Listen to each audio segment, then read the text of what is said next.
Papua, tanah dengan gunung-gunung yang kokoh dan lembah-lembah yang hijau, adalah sebuah tempat yang mempesona dan penuh misteri. Menyimpan sejarah yang sama kayanya dan tuanya dengan pulau itu sendiri, Papua adalah saksi bisu dari perjalanan panjang manusia. Jauh sebelum kedatangan orang luar, Papua adalah rumah bagi beragam suku asli yang telah hidup di sini selama ribuan tahun. Kisah mereka yang diwariskan turun-temurun berbicara tentang hubungan yang erat dengan tanah dan warisan budaya yang kaya. Setiap cerita, setiap legenda adalah cerminan dari kehidupan mereka yang harmonis dengan alam. Orang Papua pertama ini, pemburu dan pengumpul makanan yang terampil, hidup selaras dengan alam. Mereka memahami setiap sudut hutan, setiap aliran sungai, dan setiap musim yang datang dan pergi. Kehidupan mereka terkait erat dengan hutan hujan yang lebat dan penuh kehidupan. Hutan ini bukan hanya tempat tinggal, tetapi juga sumber makanan, obat-obatan, dan bahan untuk membuat peralatan sehari-hari. Mereka menjelajahi hutan lebat dan puncak-puncak menjulang dengan pengetahuan yang diwariskan dari generasi ke generasi. Pengetahuan ini mencakup cara bertahan hidup, cara berburu, dan cara merawat alam. Kepercayaan mereka, yang berakar pada ritme alam, merayakan roh-roh tanah dan leluhur yang telah mendahului mereka. Setiap upacara, setiap ritual adalah penghormatan kepada alam dan nenek moyang mereka. Orang Papua pertama, meskipun terisolasi secara geografis, mengembangkan struktur sosial dan tradisi yang kompleks. Mereka memiliki sistem pemerintahan sendiri, aturan adat, dan cara-cara untuk menyelesaikan konflik. Mereka adalah penguasa lingkungan mereka, beradaptasi dengan tantangan lingkungan mereka dengan kecerdikan dan ketahanan. Setiap alat, setiap teknik adalah hasil dari ribuan tahun adaptasi dan inovasi. Kisah mereka yang sering terlupakan dalam catatan sejarah adalah bukti semangat manusia yang tak henti-hentinya. Mereka adalah bukti bahwa manusia bisa bertahan dan berkembang dalam kondisi yang paling menantang sekalipun.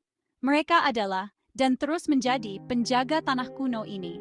Kehidupan mereka terkait erat dengan nasibnya. Mereka menjaga hutan, sungai, dan gunung dengan penuh cinta dan rasa tanggung jawab. Kisah mereka adalah bagian tak terpisahkan dari memahami masa kini Papua dan membentuk masa depannya. Dengan menghargai dan mempelajari warisan mereka, kita bisa membangun masa depan yang lebih baik untuk semua.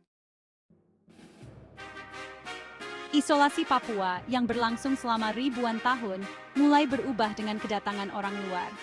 Pulau yang sebelumnya tersembunyi dari dunia luar ini mulai membuka diri terhadap pengaruh eksternal yang akan mengubah sejarahnya selamanya. Pedagang dari Asia Tenggara yang tertarik dengan daya pikat rempah-rempah dan barang-barang eksotis, termasuk yang pertama menjalin kontak dengan penduduk asli. Mereka membawa serta barang-barang yang belum pernah dilihat oleh penduduk Papua sebelumnya, seperti kain sutra, keramik, dan logam. Interaksi awal ini, meskipun terbatas cakupannya, memperkenalkan ide-ide dan komoditas baru ke pulau itu. Penduduk lokal mulai mengenal konsep perdagangan yang lebih luas dan barang-barang yang berasal dari tempat yang jauh. Kedatangan para pedagang ini menandai awal dari babak baru dalam sejarah Papua. Mereka tidak hanya membawa barang-barang dagangan, tetapi juga cerita-cerita tentang dunia luar yang memicu rasa ingin tahu penduduk lokal. Pertukaran barang dan ide yang terjadi secara bertahap mulai menenun pulau itu ke dalam jaringan perdagangan dan pertukaran budaya yang lebih luas. Penduduk Papua mulai mengadopsi beberapa teknologi dan praktik baru yang dibawa oleh para pedagang. Dampak dari pertemuan awal ini, meskipun samar, meletakkan dasar bagi transformasi yang lebih besar yang akan datang. Barang-barang asing mulai menjadi bagian dari kehidupan sehari-hari, dan pengaruh budaya luar mulai terasa dalam seni dan kerajinan lokal. Namun, kedatangan orang Eropa pada abad ke-16 secara tidak dapat ditarik kembali mengubah arah sejarah Papua. Para penjelajah Eropa dengan kapal-kapal besar mereka membawa serta teknologi yang lebih maju dan ambisi kolonial. Didorong oleh pengejaran kekayaan dan semangat eksplorasi, para pendatang baru ini akan meninggalkan jejak yang tak terhapuskan di pulau itu dan rakyatnya. Mereka memperkenalkan sistem ekonomi baru dan mulai mengeksploitasi sumber daya alam Papua. Kedatangan mereka menandai dimulainya hubungan yang kompleks dan seringkali penuh gejolak antara Papua dan dunia luar, yang akan membentuk nasib pulau itu selama berabad-abad yang akan datang. Konflik dan kolaborasi antara penduduk asli dan pendatang baru menciptakan dinamika sosial dan politik yang rumit, yang masih terasa hingga hari ini. Kedatangan Belanda pada abad ke-17 mengantarkan era baru bagi Papua, yang ditandai dengan konsekuensi kolonialisme yang luas. Pada masa ini, Papua mulai mengalami perubahan besar yang mempengaruhi berbagai aspek kehidupan masyarakatnya. Berusaha untuk mengeksploitasi sumber daya alam daerah yang melimpah, perusahaan Hindia Timur Belanda menjejakkan kaki di pulau itu, membawa serta ambisi besar untuk menguasai dan memanfaatkan kekayaan alam Papua. Mereka mendirikan berbagai pos perdagangan dan memulai kegiatan penambangan serta perkebunan yang intensif. Secara bertahap memperluas kendalinya selama abad-abad berikutnya.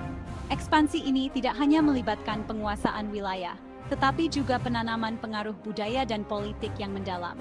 Kehadiran Belanda membawa perubahan signifikan pada lanskap sosial, politik, dan ekonomi Papua.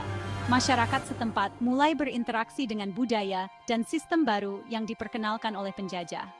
Pengenalan praktik pertanian baru, meskipun meningkatkan perdagangan, juga menyebabkan penggusuran masyarakat adat dan eksploitasi tanah mereka. Banyak komunitas adat yang kehilangan tanah leluhur mereka dan dipaksa untuk beradaptasi dengan cara hidup yang berbeda. Pemerintahan Belanda, yang didorong oleh ambisi kolonial, memberlakukan sistem pemerintahan dan keadilannya sendiri, seringkali dengan sedikit memperhatikan adat istiadat dan praktik tradisional. Sistem hukum dan administrasi yang diterapkan seringkali tidak sesuai dengan nilai-nilai dan norma-norma lokal. Penyebaran agama Kristen, meskipun menawarkan perspektif spiritual baru, juga berkontribusi pada erosi sistem kepercayaan tradisional. Misionaris Kristen mendirikan gereja-gereja dan sekolah-sekolah yang mengubah cara pandang masyarakat terhadap dunia dan spiritualitas mereka. Periode Hindia Belanda, meskipun membawa kemajuan dalam infrastruktur dan pendidikan, harus dibayar mahal oleh penduduk asli Papua. Pembangunan jalan, jembatan, dan fasilitas umum lainnya seringkali dilakukan dengan tenaga kerja paksa dari penduduk lokal.